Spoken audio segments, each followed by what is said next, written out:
Well, good morning, everyone. My name is Mighty Stream, and I am going to do your January the 11th spiritual principle a day in a meditation.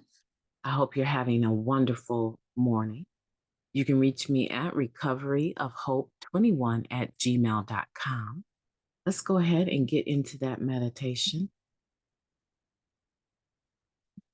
Let's see, it is entitled Striking an Emotional Balance.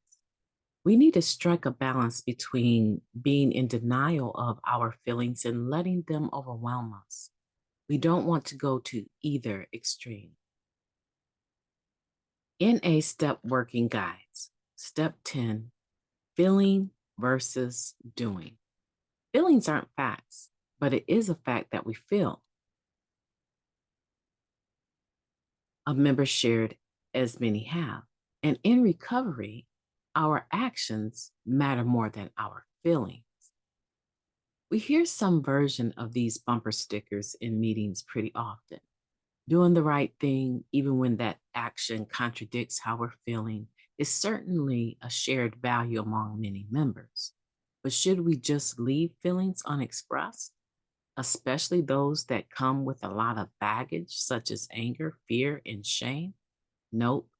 Consciously or not, we'll eventually let those feelings seep out, weaponizing them against ourselves or others. Striking a balance between suppressing our feelings and being emotionally overwhelmed doesn't look the same on all recovering addicts. Many of us are emotional projectiles. Anything will set us off, and anyone in our path will also feel the burn. For others, avoidance is our strategy. We'd rather deny, deny, deny.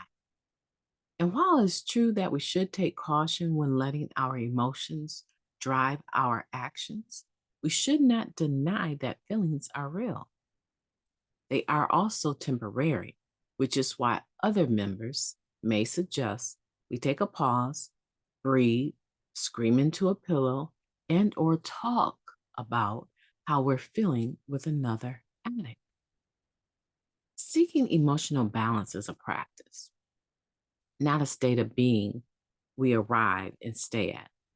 As with all aspects of recovery, there's no perfect way to negotiate and monitor our practice of emotional balance. We aren't self programming robots that can curate a perfectly authentic set of emotions that don't swing too far in any unreasonable direction.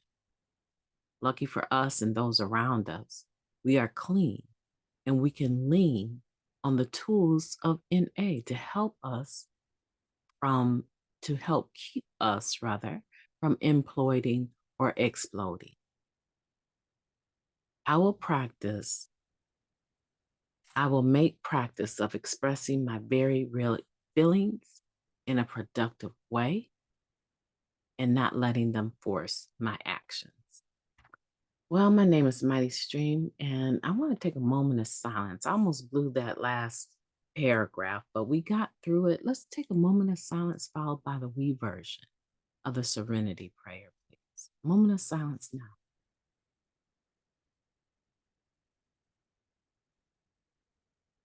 God, grant us the serenity to accept the things we cannot change, the courage to change the things that we can, and the wisdom to know the difference. Please and thank you. Striking an emotional balance. I agree with everything that I read here. And I like the fact at the very end where it says we aren't self programming robots that can curate a perfectly authentic set of emotions that don't swing too far in any unreasonable direction. Now, there truly is for people that don't express any emotion, like they are detached. There's a whole DSM-5 TR definition. It's a psychological condition.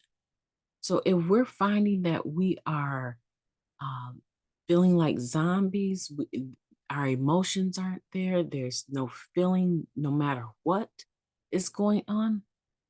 And or maybe that the only feeling we have is anger, or maybe the only feeling we're experiencing is fear, but we're not able to really attach any other emotion to what we're going through. That's a problem. Don't ever let anyone tell you, fake it till you feel it, and truly believe that, right? We should be feeling our emotions no matter what, and then we make those emotions and our actions, not the faking, our actions line up with what we know are spiritual principles. If you're not able to control your emotions, that's an issue. But I want to tell you, you're not by yourself. There's hundreds of thousands of us worldwide that the way that we dealt with it was that we put a drug on top of it. We tried to change our perception of our reality. And the beautiful part today is that we don't have to do that. There's all of these spiritual principles and these steps and traditions that we can open our minds to and allow them to come in and help us change how we are reacting to what we're feeling. And you know what I found out over a period of time of practicing spiritual principles? Is that I'm not so quick to get angry like I used to. I'm not so quick to be in fear like I used to. And even if it does come, it doesn't sit and rest with me longer than a few seconds, an hour at the most. I don't stay in my emotion. I dictate to my being how I'm going to respond in action. What am I going to do to address this feeling that I'm having? It no longer controls me. And it definitely doesn't force me to do something that I'm going to regret later. We become emotionally mature individuals. So feel your feelings, but don't go about feeling them and then trying to change them with drugs. Use the spiritual principles of this program, and you will be well on your way. You have been in the flow of the stream today. I need to get to the international online meeting of NA and get to hosting that. I hope to see you there. Today is January 11th, so I need you to go out there and act like we've had a powerful, mighty flow today and do something wonderful. Have a wonderful day intentionally. Make January 11th the best day that you have ever lived. Talk to you soon.